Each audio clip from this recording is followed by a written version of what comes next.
It's In the Feed with Aimee and Shawn. 1027 VGS. Today is Be Bald and Be Free Day.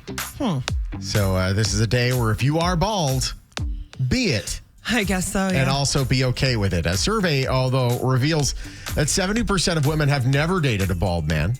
Patrick's bald, right? Mm-hmm. Yeah, that's it. He's been bald since I met him. Yeah. I feel like he doesn't remember when he had hair. Like, he's been shaving his head since he was in 8th grade. So if he let it grow in, would he be somewhat bald or no?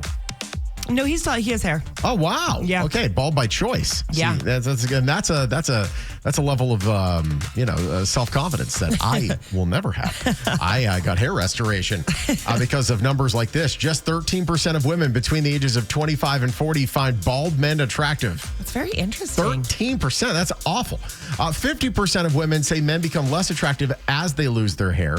20% of women would leave their partner if he went bald. That's very interesting. Unreal. It's very interesting, I feel like, because I never thought anything of it. You know what I mean? Like, Yeah. I never thought, like, I don't know. But I never thought, like, I would never date a bald man. I never thought that even before I met him. Here's very what I'd interesting. say. Either you cling on to the hair you have and you get the restoration to go full head, or if you're going to have that bald at the top there, Just or embrace. or a huge bald spot in the back, just shave it all off. Mm-hmm. One or the other. It can't be in the middle because that ages you by 20 years. Patrick's friend had, what is it, like, when it was going back? A receding hairline. A receding hairline, and it was getting worse. And Patrick said, just shave it. Yeah. What are we doing? What are we holding on to? And he did, and now he's been bald for like 10 years, and it looks great. There's an attractivity there. Well, my dad, he had a piece for the longest time, and he also had that kind of like U-shaped situation. Eventually, he started shaving it, and he hasn't looked back. That's the way to go. Yeah. Speaking of cue balls, acclaimed director M.Night.Shyamalan is developing a live-action series based on the Magic 8-Ball toy.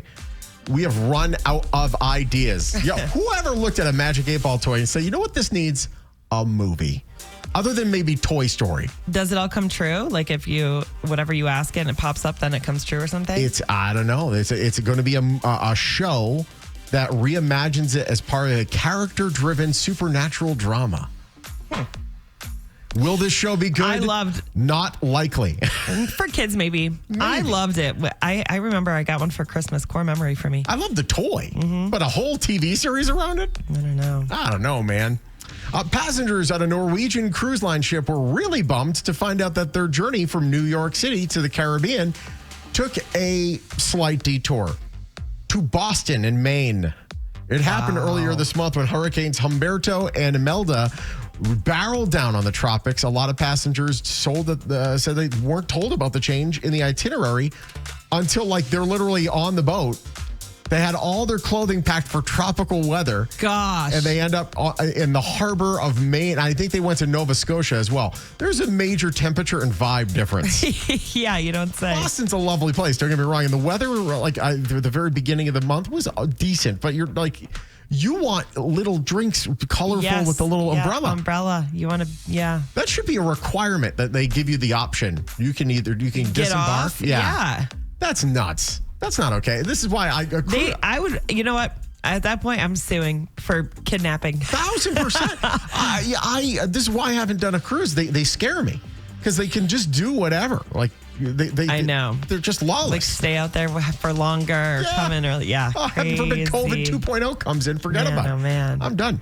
Measles cases are surging across the United States. The virus currently at its highest rate in 30 years. With 1,563 reported cases this year. Although, if you talk to people on the ground, they say it's actually probably way more than that.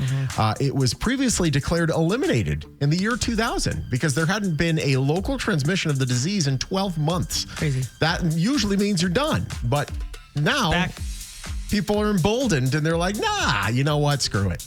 And the thing is, if you have the measles vaccine, you're almost entirely protected, but there's a little slight chance that you can get it, which means it just continues on and on.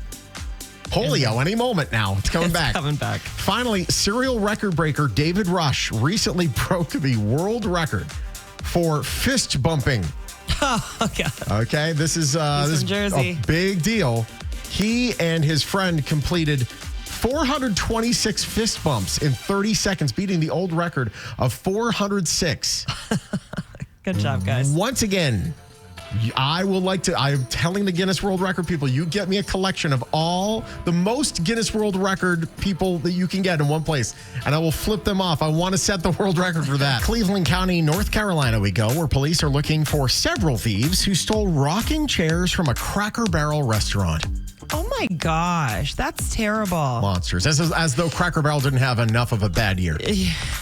Seriously, the name or the logo change. The worst thing to happen in America this year. Those are core memories for me. That's the only restaurant where they're like, hey, it's going to be a 20-minute wait, and you're like, good, make it 30. I'm going to rock. I'm going to rock out in the front. You know they sell those, right? Like there's price tags on those things. You could take a rocking chair home. They're very expensive, but like, yeah. And see, here in Vegas, I cannot imagine that the rocking chairs are not like tied down with like some thick metal rope. Yeah. In North Carolina, maybe they're a little more trusting, or they just had buzzsaws, whatever the case. Couples are engaging in airport divorces while traveling. This is a new TikTok trend that involves temporarily splitting up at the airport before reuniting at the gate. The strategy aims to prevent conflicts over different travel habits and preferences. See, now for me and Sammy, this would involve us going in separate cars to the airport. Because one of us wants to be on time and one of us really wants to push it. She's like, well, I mean, boarding just starts then. Yeah. And I'm Mosaic and I board first. So we get there on time. I don't want to board with the normies. I worked really hard to get this. Yeah. There have been times. One time we literally, thank goodness it was Southwest too. I had to time delay the trip. They thankfully allowed like a last second switch to a flight like 2 hours later because she was going to make it. She is the worst when it comes to airports and stuff like that. It's unreal. Diane Keaton sadly passing away at the age of 79. Rumor has it she allegedly left $5 million of her $100 million estate to her golden retriever, Reggie. Is that true? I don't know, man. I've seen it happen before, though. There was that one rich woman down in like Florida or something like that. Or no, there was dogs in that case. And then she left the whole estate to the dogs. And then as soon as she died, they're like, nope. And everyone just pickpocketed these poor dogs. That's crazy. Should have been eating caviar, those dogs. Unreal. A woman in China discovered her husband's long-term affair when his mistress unexpectedly showed up at his funeral. The wife, shocked by the revelation, she confronted the mistress in front of the mourners and exposed their 16-year affair. 16 years for an affair is a long time. Wow. Yikes. You didn't see that coming? Like, you didn't see any sign. We're not trying to victim blame here, but like comes a certain point where like everyone involved deserves some sort of blame. Like obviously this guy's a scuzzbucket, but like also 16 years, you almost have to give an award. Like how do you juggle that for 16 years? Man, oh man. Oh, another business trip. And the mistress was like, oh, he is going to leave her. Like, and 16 years later. Everyone sucks here. Yeah, that's unreal. Tampa, Florida, where you go. Where a man was recently, why is it always Florida? Man, they assault people with the silliest things. The guy assaulted someone with a cheeseburger. His name's Jordan. He's accused of grabbing a cheeseburger from his vehicle and throwing it at a male victim following an argument at the strip club where he used to work. Oh my God. This is such a Florida story. And it's a drive-by. It's a drive-by cheeseburgering. That's crazy. Man, he missed his calling, obviously, being a DoorDasher. Reportedly caused bodily harm. That's a lie. That's a lie. Well, yes, I want to press charges. Do you see this bruise? Nope. I see it. Victim not seriously injured. It really doesn't matter. You can charge for assault regardless. Cotto released from jail, ordered to have no contact with the victim.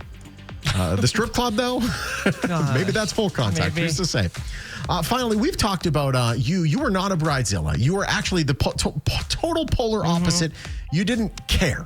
Right. And looking back, I wish I would have cared more. Like, I wish I would have at least tried. I did not care about anything. I just wanted to have fun. But you did.